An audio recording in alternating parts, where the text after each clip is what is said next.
Hi everybody. This wee video, I thought I'd make as a sort of a practice thing for you.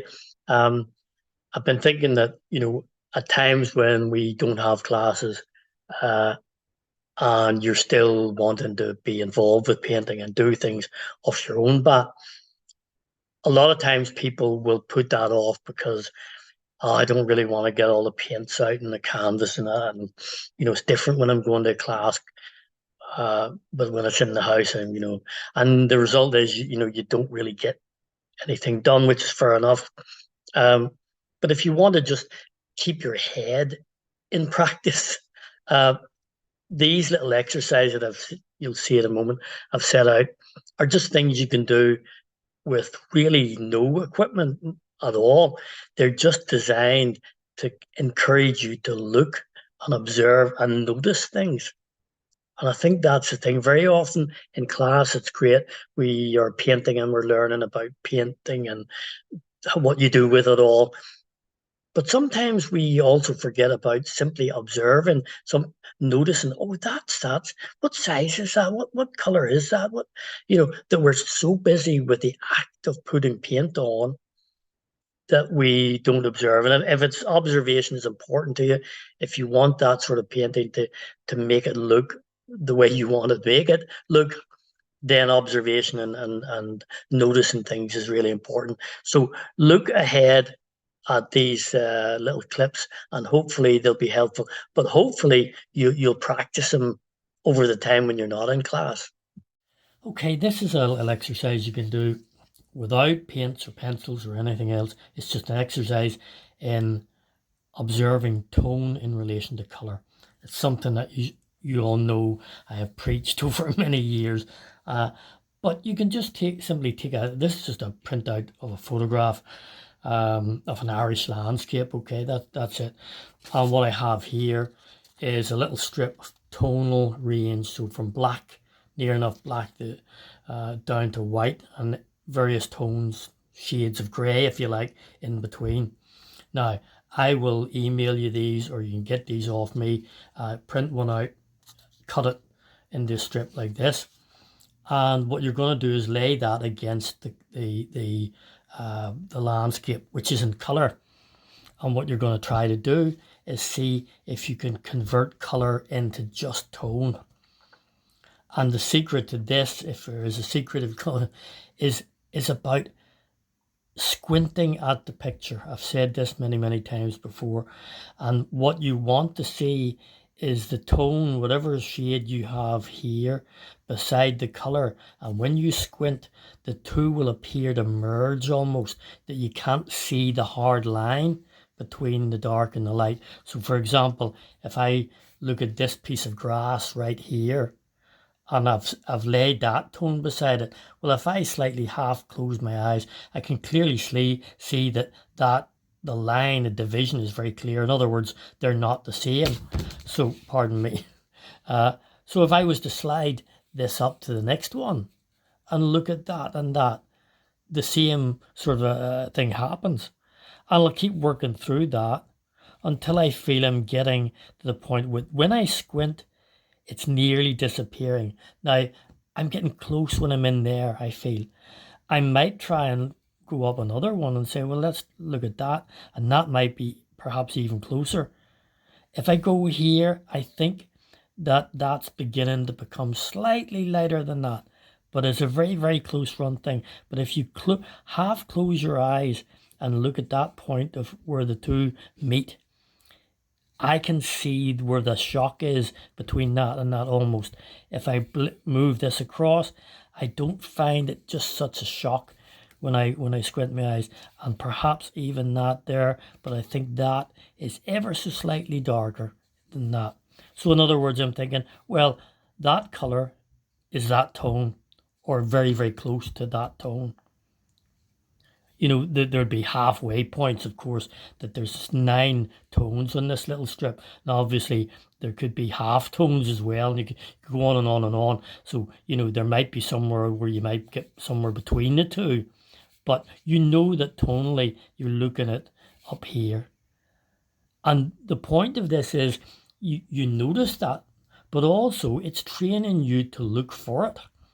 Because when we look at landscape, and I know, by the way, this is on its side, just in case you're wondering, I've laid this on its side, but if you're looking at things like landscape, we tend to be preoccupied a bit with colour. And it's that idea that if you take time and observe and measure, so not just to observe and say, oh, that's dark and that's light, oh, that's great.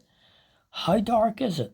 How light is it? Because if you look at this picture here, the whole picture is full of different tones, different darker bits and lighter bits. But it becomes quite difficult, for instance, when you get up somewhere like here, where you have a tone. I'm just going to slide that down a little bit, where you have tones going on here, which are reddish in colour, and another tone here which is more greeny down here. So there's a rusty red colour there, and there's a greeny tone there. But are they the same, or colour, are they the same tone or not? So in other words, if I was to take this bit and do that little exercise with running my eye across that and squinting, I'm getting somewhere maybe in there. I don't know whether I could push it. That's too light. That's a little bit better. It might even be that. It's probably halfway. But we're in around those. You can see that almost merging with the colour there. So we know that that tone, that colour, pardon me, is that brightness. So we might go somewhere else where it's a different colour. Like that green here in the corner. I'll just slide that down, this green, and look at that and say, okay, that's a wee bit dark, perhaps. Maybe it might be somewhere like that, maybe. So in other words, it could be that this colour and this colour, while they look different because one's green and one's reddish, they might be the same brightness. And that is the important thing, because sometimes we miss that. If I come up here, let's say, to this, there's a sort of a mountain over here. It's a little bit lighter, so we're starting up here somewhere, and I'm looking at that in relation to that piece of light there. I'm thinking, maybe a little bit too dark. Slide it over. I think we're getting closer. That may be slightly too light there. I think it maybe is. We can come down here, and I think that's a little bit more of a compromise, perhaps there. We bring it over and just check. That's too dark. That's better. That's maybe a little light. So we're probably looking at somewhere in between those. In a way, well, it matters a lot, but in a way it doesn't matter that you're matching these identically. What this is about is making ourselves have to do this and look and see and forget about colour and think about tone. So, there's a very bright looking green that we looked at. It's a rich green, and it's one of the lightest, brightest bits of the picture. But when we looked at it, it's not white. It's not that light. It's not maybe even that. It's down here somewhere. So colours that appear bright because they're rich doesn't mean that they are bright in tone, lightness, if you like. So very rich colours cheat us sometimes into thinking that they're bright, as in light bright. They're rich but not bright. So watch out for that. Then you have the obvious things here where we're looking at a strip like that, which is very, very dark. We can see already if I lay that beside it, that's too light.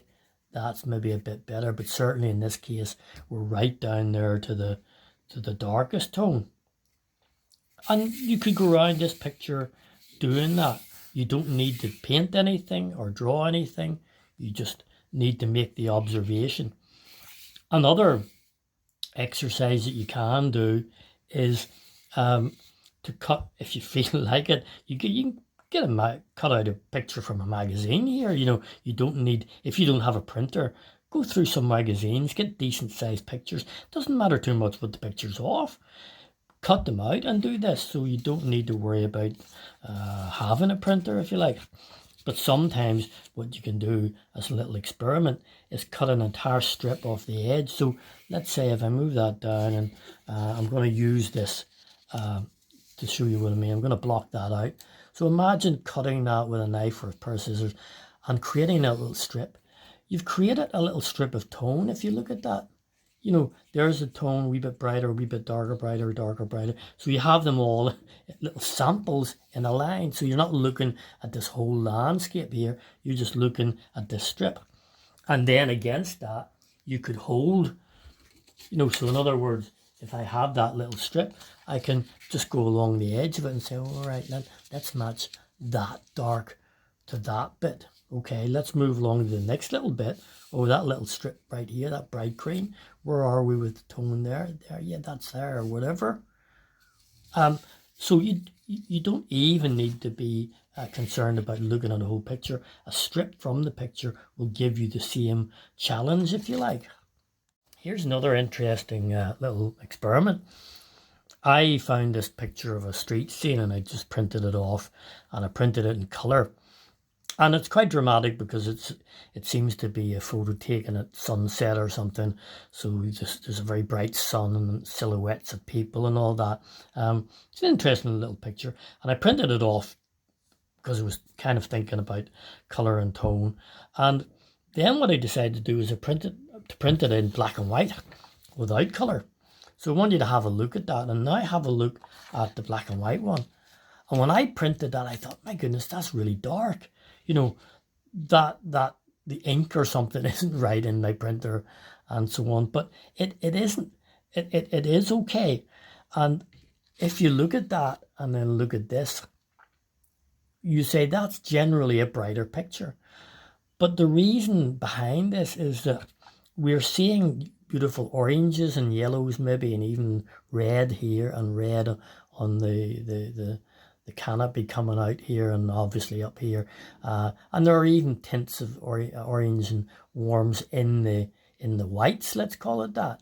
So there are these warm colors that create an illusion that there is brightness, because warm colors to our brains appear brighter. When we take the temperature, the color, all the color out, and we just have black and white, a lot of the mid-tones that we saw here, a lot of the subtle colors, you see that little strip of light there, it's not as bright as it appeared to be in the color version, not because it isn't any brighter or darker, it's because there's no temperature in it. So if I reveal this one and we see that, you can see that that's a yellowy tone.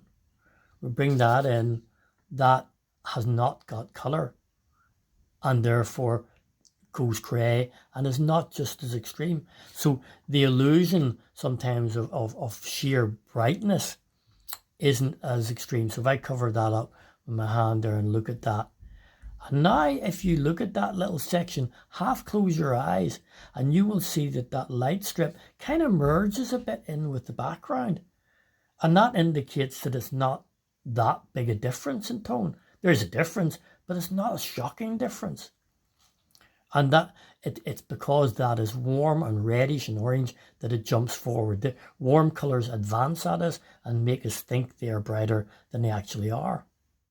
Okay, this is another little exercise in measurement and observation, if you like, which doesn't require a great deal of materials, a ruler and a pencil, basically a piece of paper. But it's one of those things, if you have time, it means you can do this little exercise, train your brain to make judgments, observe things without having to paint full-on pictures. That it's a very simple, almost like a doodle that you can sit and do in your armchair, if you like. I mean, this is an A4 sheet of paper, but it could be smaller. It could be a little sketch pad that you sit with and do this, I suppose. What I'm going to do here is just take the ruler and measure a distance. It can be any distance, but probably best not being too big. So say 2 centimeters, okay? So making a mark here, you'll see that in a second, hopefully, and a mark there. which says that is 2 centimeters. Between those two little dots is a gap of 2 centimeters. I'll maybe put a wee line in there just to sort of make it more obvious. And all I'm going to do now is, from judgment, see if I can put a spot here which is the same distance, purely by judgment, not with the use of a ruler. So, and it is a challenge. So, I've done this before and you get it way out. But again, the point of this exercise is thinking and trying and making your brain have a go and not to guess, not to guess, or not to rely, I should say, on fixed things to measure. So I'm going to go along here and I'm going to say, right, okay, I'm going to go with a mark there. Once you put your mark down, don't change it, because that's part of the fun or the challenge. Okay, I'm going to say 1 there. I'm going to do another one, hopefully the same distance or as close as I can possibly get. So I'm going to say there. It becomes harder from experience. I know this becomes harder the more you do, because you lose track of the guideline one. So I'm going to do another one from there to there. I'm going to say maybe this time it should be a little bit bigger, but I'm going to go with that. Okay, so I've made 3 lines. So there's 1 distance, 2 distance. I've done it 3 times. Let's see how many of those are close to 2 centimeters. Okay. Okay, the first one I've made, I don't know if you can see this, but the number 2 is right there, look. And mine is 1 millimeter beyond that. So it's slightly big, not too bad, I suppose. Go to this one. This one's interesting because, and I thought that it is nearly 2 millimeters beyond the 2. Okay, so again, I've made it. I'll just bring that back a bit actually, because the line's not on the. Yeah, it's nearly 2 millimeters bigger than 2 centimeters.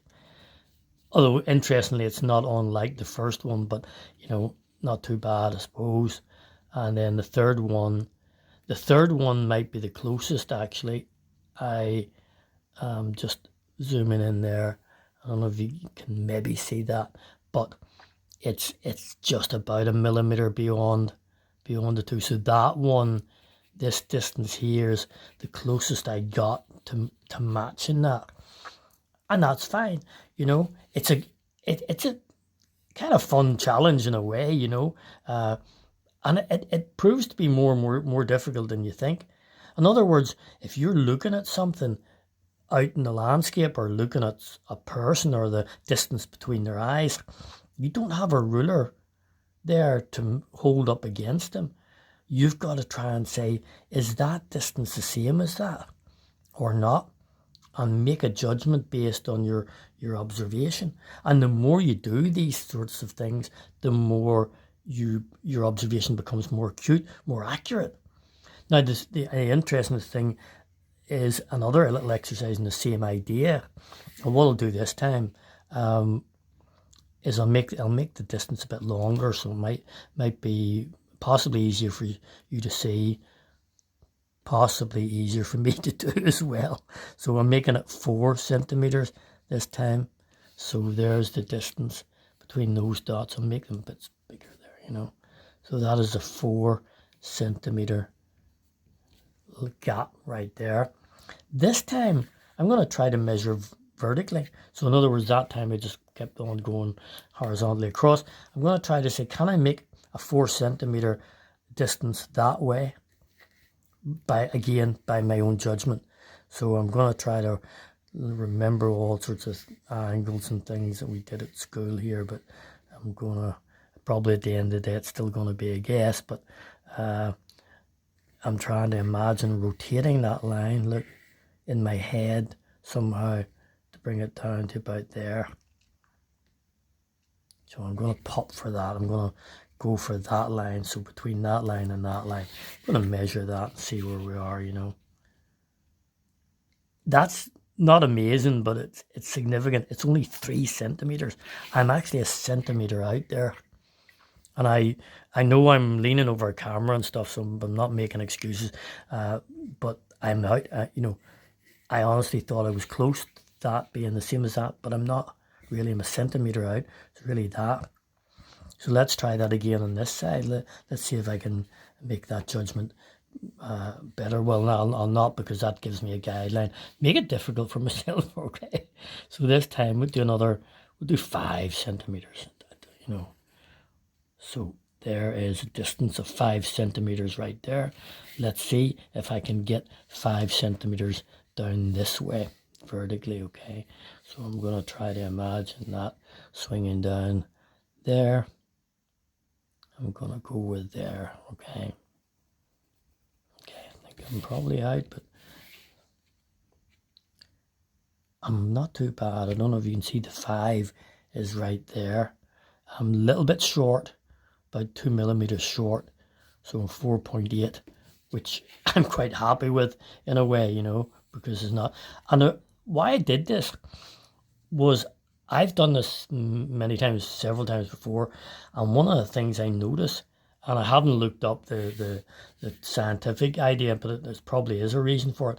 It seems to be easier to match the distances when you're drawing horizontally.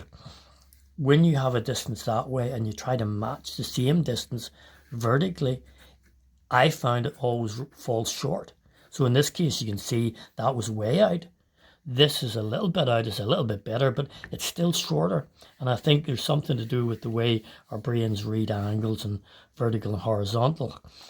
That doesn't matter too much. What matters is learning the fact that, yeah, I do it again. Second time, I got closer. The third time, I might get closer still, and so on. But all I'm doing is looking for distance and measurement. And it's a simple thing: pencil, scrap of paper, and a wee ruler. Okay, now this is, pardon me, shaking the camera there. This is another little observation exercise about colour, and particularly temperature, if you like. So what I've done, I've just kept the same landscape photograph that I showed in other clips. But what I've done is fold it in half and just zoomed into one part of it rather than the entire picture. And you would think, yeah, well, it's green. It's predominantly green, the picture. You could find other pictures with all different colors if you want. But even within this picture, we know it's not entirely green. And what I have here is a strip, which is simply, I suppose, it's a spectrum. It's running from purples to blues to greens to yellows to reds. In other words, it's a color wheel which is flattened out. In other words, a color wheel would be kind of, as if it was bent right round and joins at both ends in a circular form. It's as if you opened that up and stretched it out. And if I just were to use that the same way as we have been doing with tone, and look at that picture and run this spectrum sample strip across it, and let's say there's a little piece of green there, okay? So we'll lay our little strip along there, and we say, well, look, we know that green is on the cold side. In other words, we're going from warm reds through yellows, greens, and to the colder end, up to our left-hand side here. So the green I'm seeing beside the picture is very bluey green. It's up the cold end. So if I slide it along a little bit until I come to this little piece of yellowy, that's closer. So in other words, it's a warmer green than what we originally thought. I can come up a little bit more. We're nearly into the yellow. We know it's not yellow, but we know just to the left of the yellow as it goes into green. So it's quite a yellowish green, if you like. So we know that it's not any old green, it's that particular. There's where it sits within the spectrum in temperature terms. So it's actually a warmish green because we're going up this way a little bit more. We can take perhaps one of the other greens. We might find other greens here, back in here in the distance. See this duller part here? And I know some of the greens and colors are hard to see because they're very desaturated. In other words, they're not very rich colors, but we can still do this. If we look at that color and we bring our greens over here and we think, well, we know that that's quite yellowy compared to that. So if we slide that down a little bit there, it's a bit bluer, but it's a bit closer to the type of green. If we move up here, do you see that that greeny tone fits a little bit more comfortably up here? Yes, it isn't the same brightness. That's a lot darker, that piece there, I know. But if we were to slide that along to the yellow, we know that that yellowy green is too severe. So it might be slightly cooler in that area.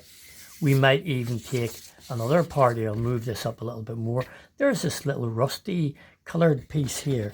So it's hard to say what is it, orange, is it red, whatever. But it's sort of, we know it's warm, so we know it's going to be up this end of the spectrum. And we're thinking, okay, well, let's start up this end. This is quite an yellow-orange end of the warm side of things. That little orange isn't too far off. It's not too bad. We could maybe, if we come a little bit more, we suddenly realize, no, this is too rich a red. That's more of the, on the orange side, we slide that down. So we come back in there. So we're sitting somewhere around here in terms of the temperature. So that's, you know, just creeping into reds, but it's somewhere in the middle, but the redder end of yellow, or the yellowy end of red, if you like. So it's not just, if we took that away, we can't just say, oh, it's orange. And we sometimes do that. We sometimes, oh, there's an orange, let's make up orange. But if you're more accurate about it, it becomes more interesting. Look at this tree here. Again, it's quite dull and mucky, but if we look at that green, we think, no, I mean, that is very severe yellowy green there. But again, if I slide it down to the cooler end of green, that's getting closer. Of course, it's not exactly the same, but we're going the right way. In other words, that green, if we were mixing it with our paints, would have to have more blue in it, perhaps, than the greens over here. And so when we start to mix our paint, think about that. So you're not just mixing any old green, like up here, and go, oh my goodness, it's too yellow, stir in loads of blue, and then, oh, it's too blue, it's stirring loads of, and you keep going back and forward. Before you start, ask yourself, where am I beginning? I'm beginning somewhere in the blue-green area. After that, I can drain out the colour and play around with it, but it's a colder green than the green right beside it. That's a colder green than this little green. I don't know if you can see that there. That's a bluey green. That's a slightly more yellow, and that little flash there is a little bit warmer again, a more you know, much more yellowy green. And if we go around the picture, you'll see there. Look at this. There's a very yellowy color. So let's see where it sits. Well, we're definitely closer up to the yellow end of things here as well. So simply going through a picture, observing it like this, is a great way to train your brain. All right, folks, hopefully you found all those little sample exercises useful. All I can say is they're dead simple to do. They don't need loads of equipment or that much time either, but it's over to you in a sense that if you take a bit of time every now and again and try these little things, your observation will be definitely better. And then when you come to paint, you will also be far better. And when you become that bit better, you enjoy that even more. So give those a go and see how it goes.